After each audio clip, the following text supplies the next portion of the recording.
오늘 바보 같은 순종이란 제목으로 말씀을 전하도록 하겠습니다.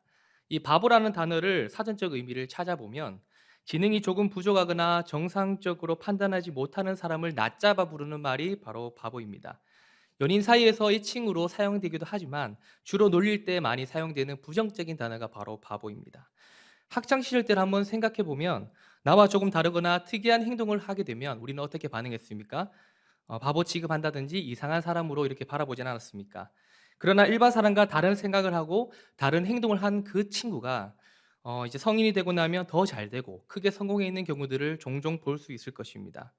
그 친구는 특이했던 것이 아니라 특별했던 것이고 남들이 하지 못한 것을 하고 남들이 보지 못한 것을 본 것이죠. 저는 남들과 다르게 다 20살, 21살에 군대 가는 그 시간을 군대를 미루고 하고 싶은 일이 있어서 24살에 군대 갔습니다. 그때 친구들이 저보고 뭐라고 했냐면 바보 같은 짓 그만하고 빨리 군대 가라고 말을 했죠. 이 자기네들은 전역까지 하고 났는데 저는 아직 군대를 안 가고 있으니까 바보 같은 짓이라고 생각했을 것 같습니다. 말하든지 말든지 저는 똥개야 짖어라 기차는 달린다 하고 열심히 일했습니다. 저는 바보 같은 선택이었을까요? 저에게 20대 초반은 어떤 시간이었냐면 이 짧은 인생에 있어서 정말 좋은 경험이었고 저를 가장 많이 성장시켜 준 때가 바로 그때입니다. 또한 군대를 미루고 일하면서 그때 하나님을 인격적으로 만나게 되었습니다. 남들이 봤을 때는 바보 같은 선택일지 모르겠지만 저에게 있어서는 가장 중요한 시간이었던 것이죠. 오늘 성경에서도 사람들 눈에 바보처럼 보인 인물이 있습니다. 히즈윌이라는 CCM 가수가 이제 작곡을 해서 많이 알려진 곡인데 얼마 전에 신임 교역자들이 장로님 뱅키 때도 불렀습니다. 이 곡은 나도 바보처럼 살래요란 곡인데 제가 가사를 한번 읽어드리겠습니다. 왜 맑은 날 배를 만드나요? 왜 하필 높은 산 위에? 당신 참 바보 같군요. 당신 정말 바보 같군요. 눈부신 해가 하늘 높이 뜨면 비의 약속이 질 만한데 날마다 듣는 조롱에 그 외로운 길 포기할 만한데 당신은 어쩜 그리 묵묵히 긁을 가나요? 당신은 어쩜 그리 그 자리를 지켜냈나요? 당신 참 바보 같군요. 당신 정말 바보 같군요. 이 가사의 주인공이 누구로 떠오르십니까? 모두 짐작하셨겠지만 노아입니다. 노아라고 하면 또 어떤 게 떠오르십니까? 누구나 할 것 없이 노아의 방주가 가장 먼저 떠오를 것입니다. 어린아이도 심지어 믿지 않는 사람들도 노아라고 하면 노아의 방주가 떠오르고 모두가 다 아는 내용일 것이죠. 근데 우리가 모두 다 알고 있는 내용이라 할지라도 가장 궁금증이 많은 또 내용도 노아의 방주 이야기입니다. 이 큰 방주를 그 당시의 기술로 어떻게 만들었을까? 그리고 1년 이상 파도와 폭풍우를 견딜 만큼 과연 튼튼했을까? 그 많은 동물들을 어떻게 다 태울 수 있었을까? 동물들의 배변 활동을 어떻게 해결했을까 등 궁금한 게 너무나 많을 겁니다. 오늘 노아가 사람들에게 바보 취급을 당하면서 어떻게 순종하며 방주를 만들 수 있었는지 함께 말씀을 살펴보도록 하겠습니다. 다 같이 오늘 본문 13절을 크게 읽어보겠습니다. 다 같이 시작. 하나님이 하나님이 노아에게 노아에게 이르시되 이르시되 모든 혈육 있는 자의 포악함이 땅에 가득함으로 그 끝날이 내 앞에 이르렀으니 내가 그들을 땅과 함께 멸하리라. 멸하리라. 하나님이 노아에게 나타나셔서 모든 혈육 있는 자의 포악함이 땅에 가득했다고 합니다. 그래서 그들을 멸하겠다라고 말씀하시죠. 11절에도 보시면 온 땅이 하나님 앞에 부패하여 12절에도 땅에서 모든 혈육 있는 자의 행위가 부패하였더라. 이 당시 부패한 이유가 무엇인지, 왜 하나님께서 이렇게 화가 나셨는지 살펴보자면 본문 위로 조금 올라가 보셔야 됩니다.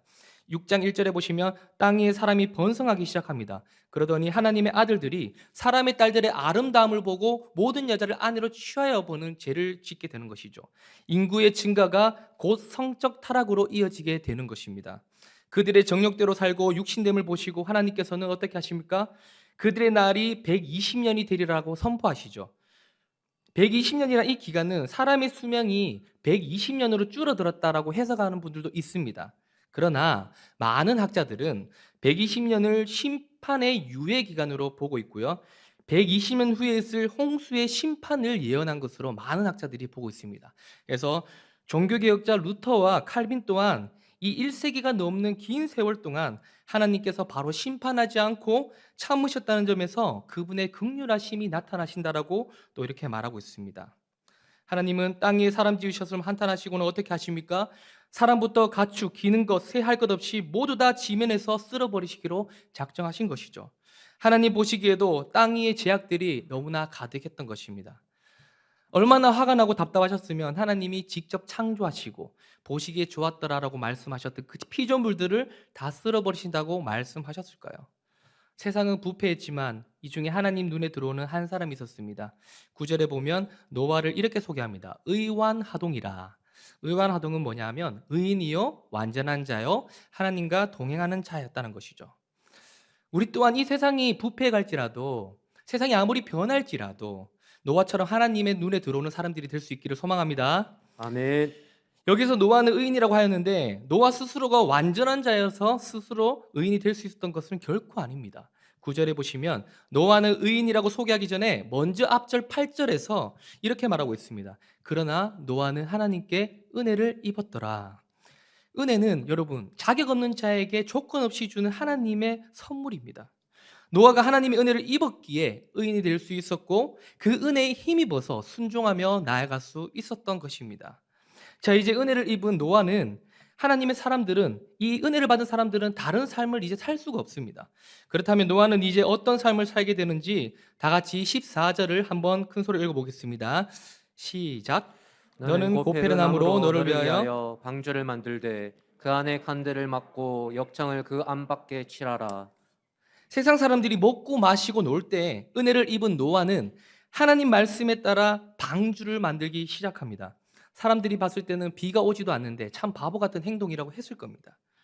마치 교회 다니지 않는 사람들이 매주 교회 나와서 이렇게 예배드리고 있는 사람들에게 바보처럼 이렇게 여기는 것과 비슷할 것입니다. 제가 청년 때 믿지 않는 친구들에게 또 참 많이 들었던 이야기가 있습니다. 승환아, 뭘 그렇게 열심히 교회 다니냐? 적당히 좀 믿어라. 매주 드리는 예배인데 한 번쯤 빠지고 같이 놀자. 이런 얘기를 참 많이 들었습니다. 여러분들도 한 번쯤 들어봤을 것 같은데요. 마태복음 24장 37절에서 39절 예수님이 이렇게 말씀하시죠. 노아의 때와 같이 인자의 임함도 그러하리라. 홍수전에 노아가 방주에 들어가던 날까지 사람들이 먹고 마시고 장가들고 시집가고 있으면서 홍수가 나서 그들을 다 멸하기까지 깨닫지 못하였으니 인자의 임함도 이와 같으리라. 여러분, 우리는 다시 오실 예수님을 기다리면서 살아가고 있지 않습니까? 세상 사람들이 먹고 마시고 즐기고 놀고 할 때 우리가 꿋꿋이 믿음을 지키고 우리가 노아처럼 하나님의 방주를 만드시고 예비하시기를 소망합니다. 아멘. 그렇다면 120년 동안 노아가 순종하여 만든 방주에는 몇 가지 특징이 있습니다. 방주의 특징에 대해서 몇 가지 살펴볼 텐데요. 첫 번째는 뭐냐면 하나님께서 직접 방주를 설계하셨다는 것입니다. 14절을 제가 다시 한번 읽어보겠습니다. 너는 고페르나무로 너를 위하여 방주를 만들되 그 안에 칸들을 막고 역청을 그 안팎에 칠하라. 노아 보고 하나님께서 너 알아서 한번 만들어봐 이렇게 하신 것이 아니라 하나하나 상세하게 알려주셨다는 것이죠. 먼저 고페르나무로 만들어라. 이 고페르나무는 구약에서 딱 한 번만 사용되었기 때문에 정확히 어떤 나무인지는 알 수 없지만 매우 강하고 견고한 나무였다는 것은 사실이 틀림없습니다. 그리고 그 안에 칸들을 만들어라고 하셨죠. 여기서 이 칸이라고 번역된 히브리어 단어는 캔입니다. 이 캔 뜻은 주로 새의 보금자리를 말하는데요. 이 노아의 방주는 단순하게 큰 배만 의미하는 것이 아니라 보금자리 같은 선실들로 이루어진 선박이라는 것입니다. 그리고 14절 끝에는 역청을 그 안팎에 칠하라 하십니다. 그 역청의 목적은 뭐냐면 바로 방수를 위한 것이죠. 이 방주와 역청이라는 단어는 한 번쯤 또 들어봤을 겁니다. 이 단어가 어디서 나오냐면 아기 모세를 물에서 구원하는 스토리에도 원어가 똑같이 사용되고 있음을 볼 수 있습니다. 그래서 노아의 방주는 물 위에서 떠도는 1년 동안 떠도는 그런 배가 아니라 그런 또 배 있을지라도 결코 홍수가 침범하지 못하는 하나님께서 직접 설계한 견고한 보금자리였다는 것입니다. 사랑하는 여러분, 지금 방금 말했던 노아와 모세가 물로부터 구원받았던 사실을 한번 우리가 주목해 봅시다. 죄가 가득한 세상을 심판하기 위해 방주를 지어 노아를 구원하신 것처럼 모세 또한 폭력으로 건설한 이 애굽을 심판하시기 위해 갈대 상자를 만들어 구원하셨습니다. 오늘날도 마찬가지입니다. 죄와 폭력으로 물든 세상을 심판하시기 위해 하나님께서 이 교회들을 세우셨고 그 교회를 통해서 하나님의 자녀들을 구원해 가실 것을 믿으시길 바랍니다. 아멘. 계속해서 15절에서 방주에 대해 살펴보겠습니다. 이렇게 말하죠. 그 길이는 300규빗, 너비는 50규빗, 높이는 30규빗이라. 여러분, 이 규빗은 뭐냐면 유대인들의 길이 단위를 말하는데요. 성인 기준으로 보면 팔꿈치에서 이렇게 중간 손가락 끝까지 이렇게 길이라고 보시면 됩니다.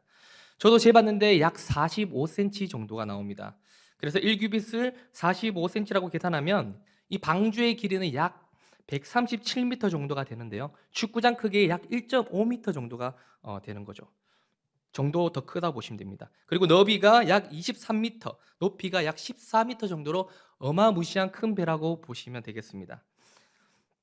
실제로 해군에서 이 노아의 방주를 직접 제작해 봤다고 합니다. 만들고 나니까 이 크기만 크지 정말 무식하기 짝이 없었다라고 합니다. 그런데 이 해군에서 만든 이 노아의 방주를 똑같이 만들어 놓고 마지막에는 이렇게 말했다고 합니다. 정말 무식한 배였지만 가장 안정적인 배 크기였다는 것이죠.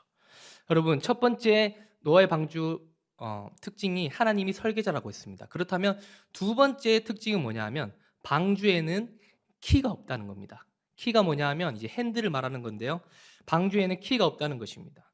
이 핸들이 없다는 것은 방향을 우리가 설정하고 나아갈 수 없다는 것이죠.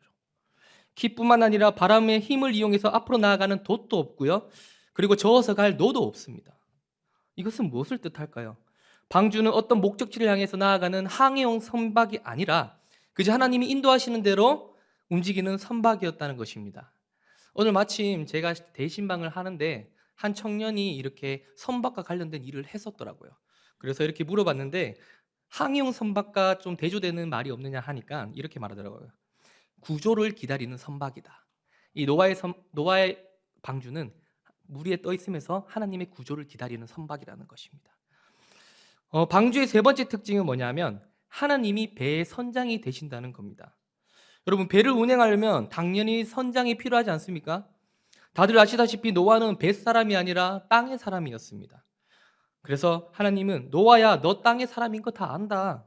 배를 운행하지 못하는 거 다 안다. 어떻게 운행해야 되는지 걱정하지 말아라. 하나님께서 선장이 되어서 내가 대신 운행해 주겠다라는 것이죠. 우리는 선장의 역할이 얼마나 중요한지 잘 알고 있지 않습니까? 1912년도에 빙산의 충돌에 약 1,500명의 목숨을 잃었던 타이타닉호 침몰 사건 한번 보십시오. 그리고 참 가슴 아픈 일이지만 2014년도에 있었던 제주도를 향하다 침몰하면서 승객 304명을 잃었던 세월호 사건 한번 보십시오. 타이타닉호나 세월호에 타 있던 사람들의 목숨은 선장에게 맡길 수밖에 없었습니다. 선장이 운행을 잘못해버리면 또는 잘못된 판단과 책임감이 없는 행동을 하게 되면 얼마나 많은 생명을 잃을 수 있는지에 대해서도 우리는 역사를 통해 볼 수 있었습니다. 노아의 방주는 어떤가요? 하나님의 선장이시기에 타이타닉호나 세월호와 다르게 안전하게 인도해 주신다는 것입니다. 노아의 방주는 그저 하나님께서 이끄시는 대로 흘러가는 대로 갈 뿐인 것입니다.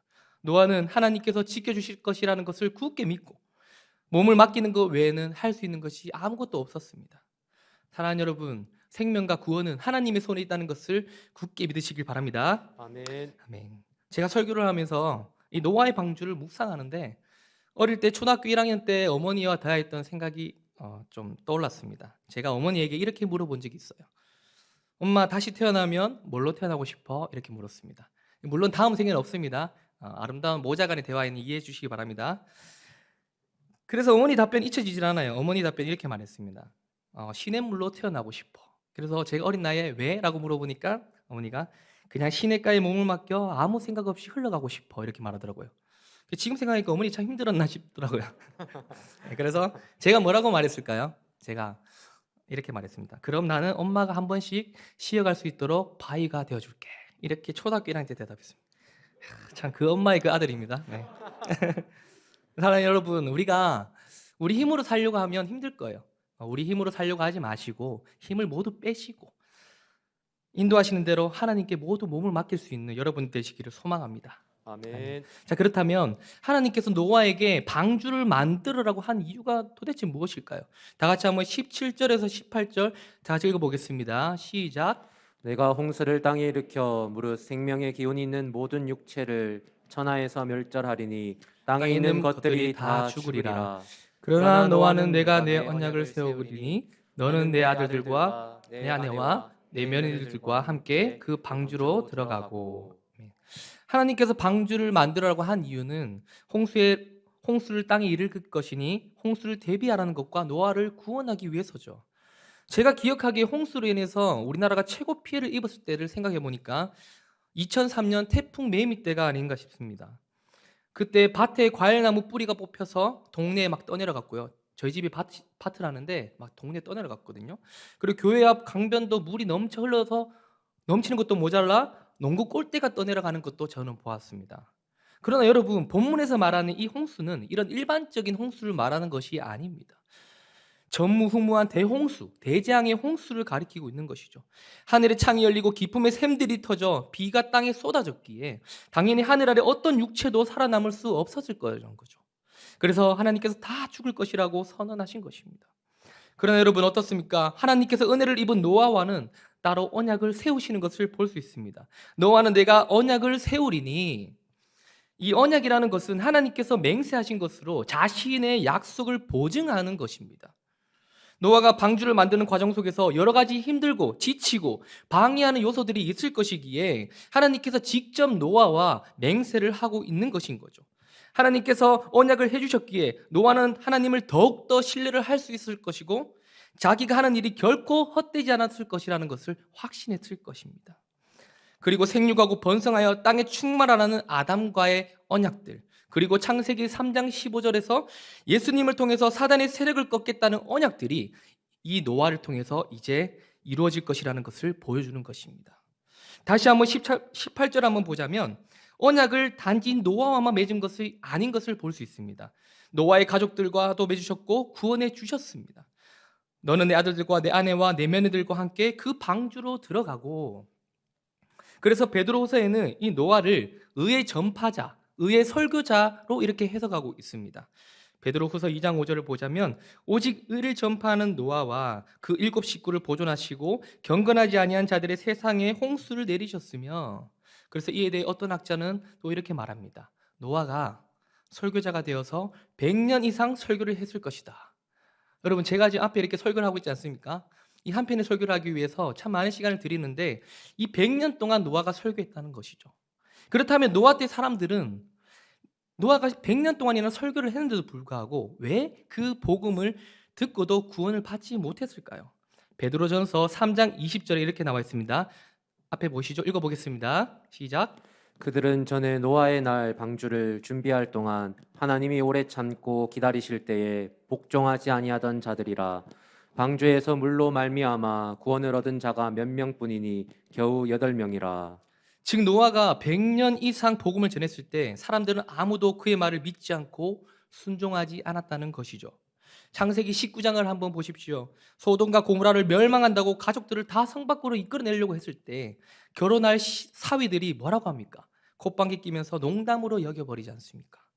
사랑하는 여러분, 우리도 지금 하나님의 말씀이 흘러 넘치는 말씀 홍수 시대에 지금 살아가고 있습니다. 교회에서도 TV에서도 심지어 핸드폰으로도 쉽게 말씀을 접할 수 있는 세상에 살아가고 있습니다. 그러나 우리가 이렇게 말씀을 많이 듣고 있지만 노아 때 사람들과 같이 불순종하며 살고 있지는 않으신가요?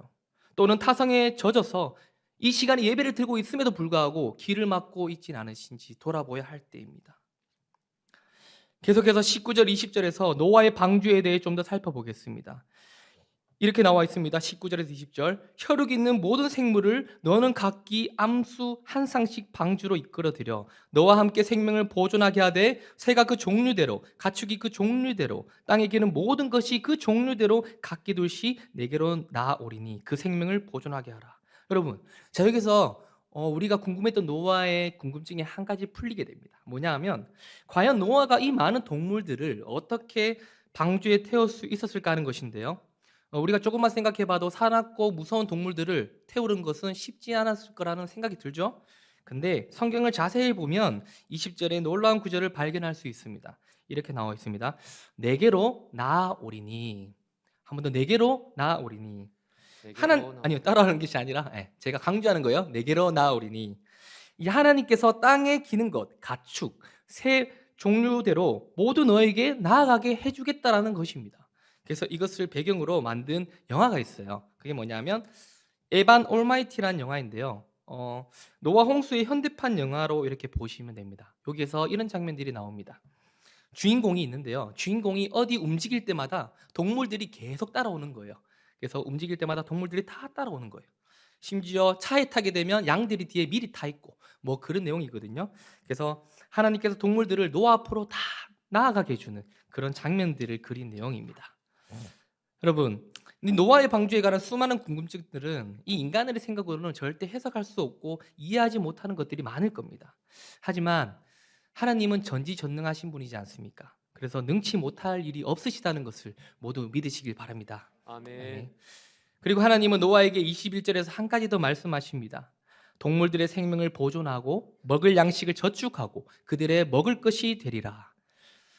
이 동물들을 보존하고 먹을 것을 주라는 것이잖아요. 창세기 1장에서 인간을 창조하신 뒤에 뭐라고 하셨나요? 땅이 움직이는 모든 생물을 다스리라고 하셨지 않습니까? 그래서 인간의 죄악들로 인해서 땅이 부패했음에도 불구하고 창조 때 했었던 그 하나님의 약속을 수행하려는 하나님의 의지를 볼 수 있는 것입니다. 사랑하는 여러분, 비록 이때 세상이 아무리 부패했을지라도 하나님은 노아에게 은혜를 주셨습니다. 그리고 상세하게 방주를 이렇게 저렇게 지으라고 말씀하신 것을 살펴봤습니다. 그렇다면 노아는 이 많은 하나님의 명령들을 다 어떻게 했는지 다 같이 22절을 한번 큰 소리로 읽어보겠습니다. 시작. 노아가 그와 같이 하여 하나님이 자기에게 명하신 대로 다 준행하였더라. 아멘. 여러분, 노아 이야기에서 재미있는 사실을 한 가지 발견할 수 있습니다. 뭐냐 하면 노아는 홍수가 시작하기 전부터 홍수가 끝날 때까지 단 한마디도 하지 않았습니다. 출애굽기 보면 하나님께서 모세를 부를 때는 어떻게 했습니까? 모세는 3번을 부인하죠. 그들이 나를 믿지 아니할 것이다. 나는 말을 못한다. 보낼 만한 자를 보내주소서라고 소명을 3번이나 부인하는 게 모세였습니다. 그러나 노아는 단 한마디도 하지 않고 그저 순종하는 자였습니다. 한마디로 순종의 사람이었다는 것이죠. 이 모세오경이라는 책을 쓴 셀 해머는 이렇게 말합니다. 창세기 6장에서 성경 기자가 방주 건축의 구체적인 부분들을 묘사하고 있는 이유는 독자들로 하여금 방주가 어떻게 생겼는지를 볼 수 있도록 하려는 것이 아니라 이 경건하고 모범적인 인물들이 얼마나 세심하게 하나님 뜻에 순종하려는 데 보여주는 데 있다라는 것이죠. 여러분, 노아는 어떻게 순종할 수 있었을까요? 이 120년 동안 방주를 지으며 이 순종하는 이 기간이 얼마나 외로웠을까요? 하나님께 불평하고 싶었지 않을까 싶습니다. 그래서 히브리서 기자는 노아가 어떻게 순종할 수 있었는지를 말하고 있죠. 믿음으로 노아는 아직 보이지 않는 일에 경고하심을 받아 경외함으로 방주를 준비하여 그 집을 구원하였으니 이로 말미암아 세상을 정죄하고 믿음을 따르는 의의 상속자가 되었느니라. 노아가 보이지도 않는 미래를 준비하고 순종할 수 있었던 것은 바로 하나님을 믿고 그리고 경외함 때문이었습니다. 하나님을 믿었기에 먼 훗날에 있을 그 심판의 말씀을 경외함으로 방주를 준비할 수 있었던 것입니다. 사랑하는 여러분, 우리도 하나님 말씀에 믿음을 가지고 순종하며 살아갈 수 있기를 바랍니다. 하나님을 두려워하는 마음으로 경외하며 살아갈 수 있기를 소망합니다.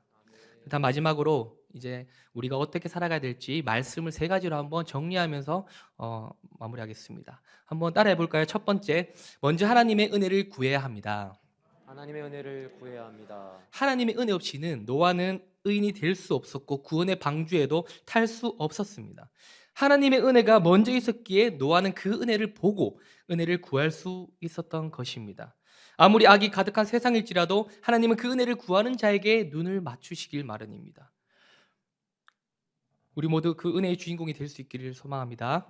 자, 2번째 따라하겠습니다. 우리도 방주를 만들어야 됩니다. 우리도 방주를 만들어야 됩니다. 만약 하나님께서 노아에게 너 알아서 방주를 만들어 봐라라고 했으면 분명히 세상적인 배를 만들었을 겁니다.